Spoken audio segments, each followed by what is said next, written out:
Hello everyone, Shroomraver here, and today I'm excited to be bringing you my Week 9 team building analysis for Division 1 Season 2 of the Pokemon Premier League. Yes indeed. Now, as I said, Week 9, it's getting serious, and we're looking to get ourselves back on track after a disappointing first loss of the season last week to Jack, aka the Don Fanatic.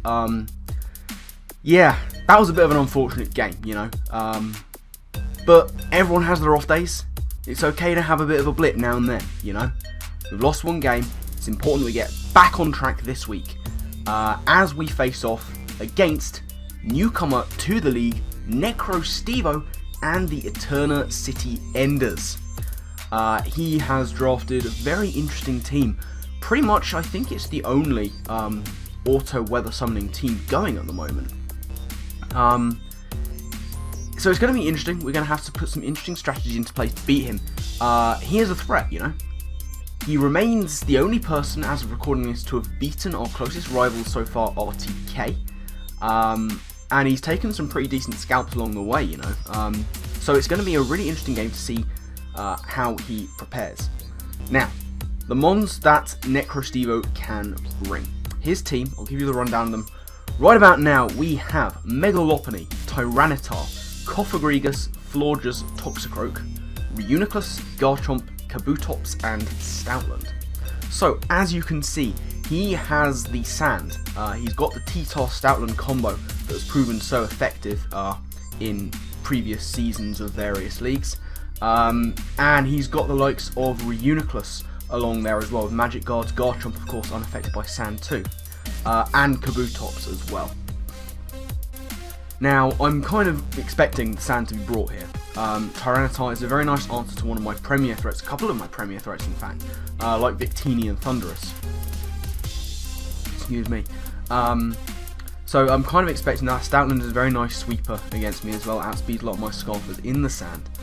And he has contingency for certain plans that I might want to put into effect against him. So, with that in mind, I think I've put together a fairly nice team to take him on, and I'm going to go over them right about now. The first member of the team is going to be Mega-Audino. Shardino is here. We have a fully physically defensive set today. Nearly max HP, max defense, 8 into special attack, and we've got Dazzling Gleam, Shadow Ball, Heal Bell, and Wish. Fully support member of the team today. Fairy is a nice type against him, you know, it's hitting the Mega-Audino, the T-Tar, the Toxicroak for neutral, and Garchomp. He doesn't have any resistances to Fairy, which is very nice. A lot of neutral hits, but no resistances. He's got a few things that can take it very well, you know.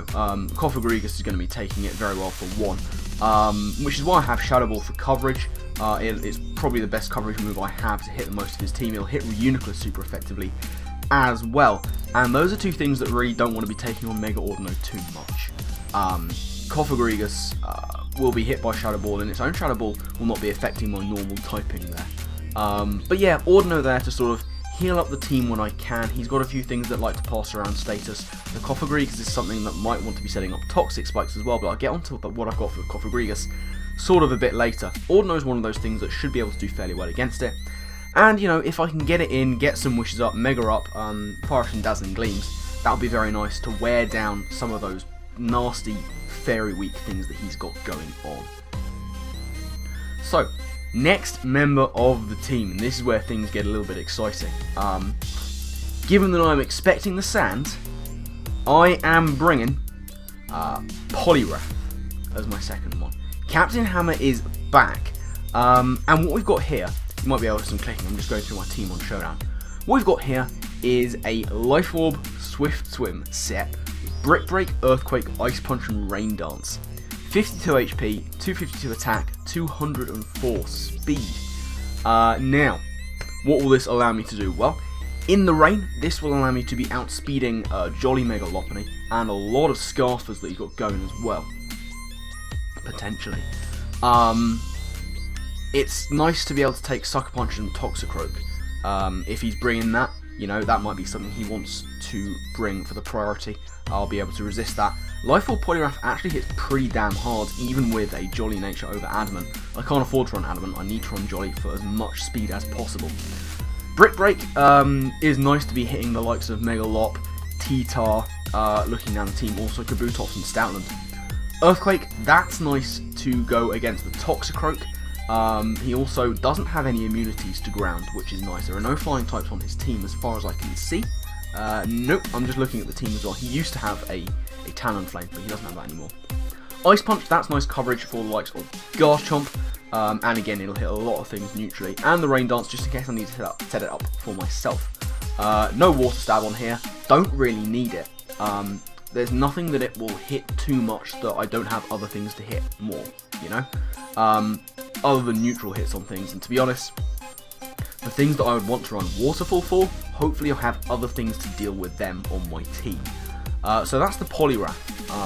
Looking to try and get maybe a late sweep in the rain if I can, and I've weakened his walls enough.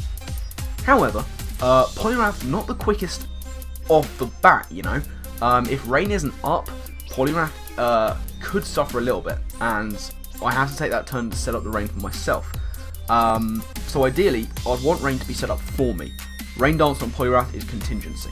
My main rain setter is going to be the third member of my team, Bohemian the Thundurus Incarnate.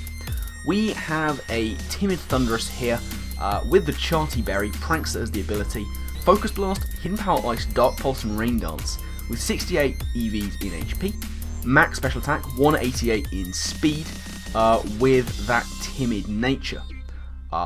This is an interesting set. And it's kind of there to be able to take on some of those nasty threats like T-Tar and Garchomp.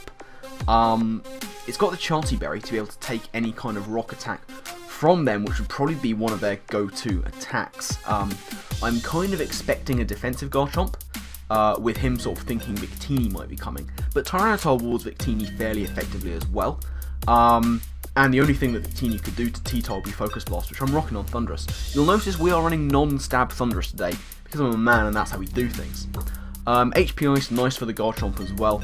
Dark Pulse, that's hitting Cofagrigus and Reuniclus. That's nice coverage for a lot of this team. It'll hit a lot of things neutrally or super effectively. The main thing is, of course, that Prankster Rain Dance. That could be absolutely crucial in setting up for the Poliwrath. You know, Thundurus is there to try and cause some nice chip damage to things. And when it gets a bit low, set up that rain, go down, bring in Poliwrath and try and get something going. I take the risk of not running Electric Stab. Obviously, Thundurus is very powerful with Stab. But the only thing it's hitting is Kabutops. And if I can land a Focus Blast, that's going to be doing as much damage, hopefully.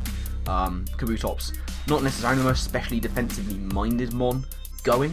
But yeah. I am kind of expecting the Kabutops, and indeed the Toxicroak. So I take the risk of not running Stab on this Thundurus. But it's a risk that I feel like I have to take, it's a risk I feel like I can afford to take, with the moves I've got hopefully hitting Necro's team fairly hard. So, that is kind of the extent of what I'm running Rain for. However, there is always the chance that if he brings the Sand, he will win out that war. Obviously, Auto Summon is going to be much better than Manual when it comes to weather. So, what if he wins out? What if Sand is up and I can't do anything about it? Well, that is why we have the fourth member of my team, and that is going to be Sandslash. Sandslash is here. Once again, I'm running an Assault Vest set. We have Earthquake, Knockoff, Super Fang, and Rapid Spin as the moves. 116 in HP, 14 attack, 212 in defense, 140 in speed with an Impish nature. And the ability is Sand Rush.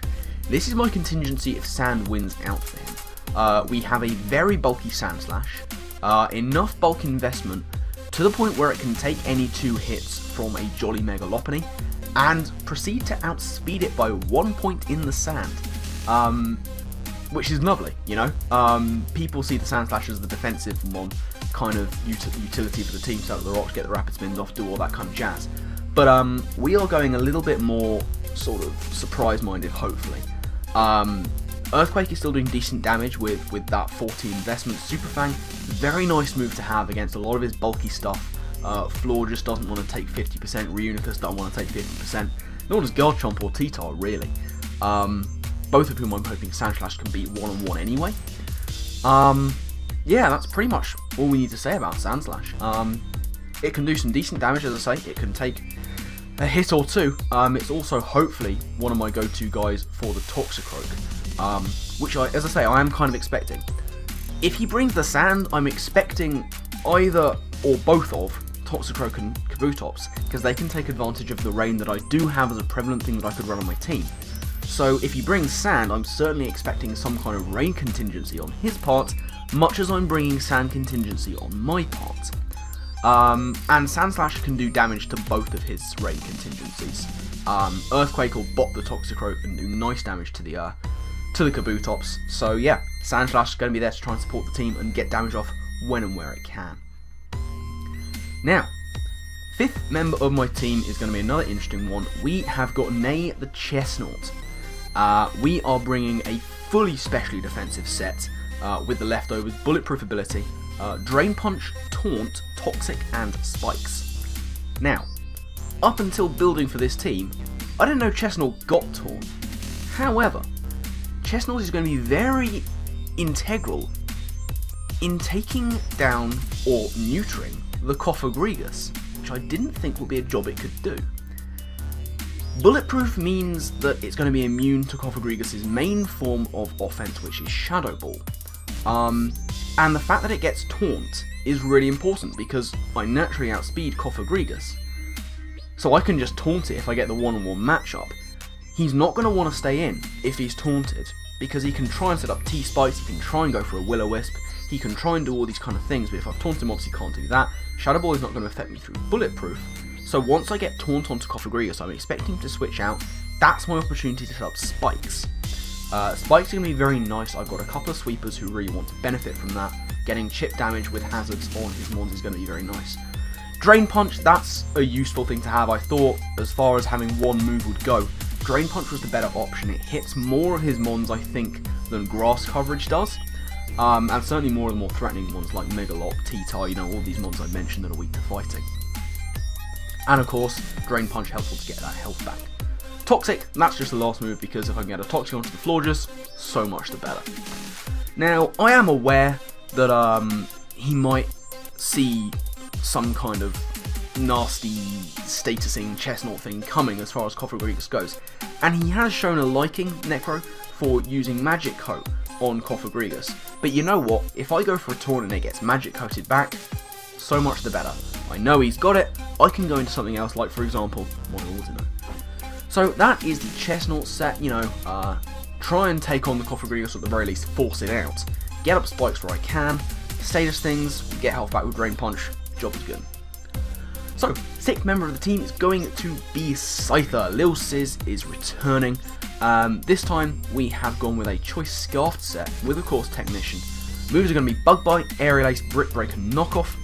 144 in HP, max attack, 12 in special defense, 100 speed, Adamant. Now, once again, this is going to be allowing me to hit that sort of 206/207 speed, which is enough to outspeed Jolly Megalop, and, you know, a lot of his potential Scarfers. I naturally outspeed everything on his team, actually, with Scyther. So, you know, take care of some of those pesky Scarfers that he might have, get a Scarf of my own on there, outspeed everything that he's got, and we're going to be looking good. The moves are going to be hitting him very hard. You know, Megalopony is taken care of by Aerial Ace, Tyranitar with Brick Break, Cofagrigus with Knockoff. Florges takes damage from Aerial Ace. Florges is going to be something that I have to wear down gradually, you know, if he brings it. Toxicroak gets taken care of by Aerial Ace, Reuniclus, Bug Bite, Garchomp, yeah, that could be a bit of an issue, but once again, hopefully I've got things to deal with it. Kabutops doesn't want to take a Brick Break, and nor does Stoutland. So Scyther can be putting in a lot of work, kind of more suited to the Revenge Killer status. So, you know, get some damage on something, if it goes down, bring in Scyther, bop it in Revenge, and see where we go from there. So, that is going to be the team. Now, as I said, I'm kind of expecting the sand to be brought, which is why I have the rain in the first place. But, you know, if he doesn't bring sand, it's kind of so much the better, because it's just another thing that I don't have to focus on and deal with. It's another thing that I don't have to counter, and I can just use the rain as and when I please, instead of having to use it to counteract the sand. You know, I only really benefit from bringing rain. Poliwrath can put the work in against his team, and Rain is only going to help out in that endeavour. So you know what? Let's do it. I think that I've got a pretty decent team to go up against him. His walls are going to be tough to break down, but I feel like I have the mons to do it. So yeah, you know, that's basically going to be it. We can't afford a loss this week, you know. We can afford one, but when you got RTK so close in terms of points, can't afford another one. This has to be a win. Can we do it? You better believe we can do it. I fully believe that we can do this, but I'm not taking Necro lightly, you know. He's clearly a very talented player. He's the one who's beaten RTK, so you know, he's no slouch. And he's also got a glorious voice. So you know what, if you want to hear that, then you should go and check out his links, which will be in the description. Of course, links to Necro's Twitter and YouTube will be down there. Go and check him out. Of course, you'll see his team builder sort of analyses videos, all the rest of the stuff on his channel. You'll hear his beautiful voice. Yeah, so check him out. You'll be doing yourself a favour. Of course, links will be also in the description to the PPL Twitter and YouTube for all things PPL to keep up to date with news, transfers. Not that there's any more of them happening anymore. We're past the time for transfers. Yeah, but for all your PPL news, head over to those links and check them out. Now, the battle video, that'll be going up probably sometime next week. Once again, we're going to be a little bit late with it. We were due to battle earlier than we will. You know, we were due to battle on the Friday. Unfortunately, we didn't get to battle on the Friday because Necro, he works fairly long hours. And he came home, he was absolutely knackered and pretty ill.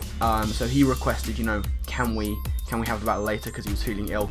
Absolutely fine with that. I can rightly get behind that. You know, when you're ill and sick and headaching and all that, the last thing you want to do is be sort of involved in a video game or on a computer, especially when you need to be concentrating as much as you do in league play.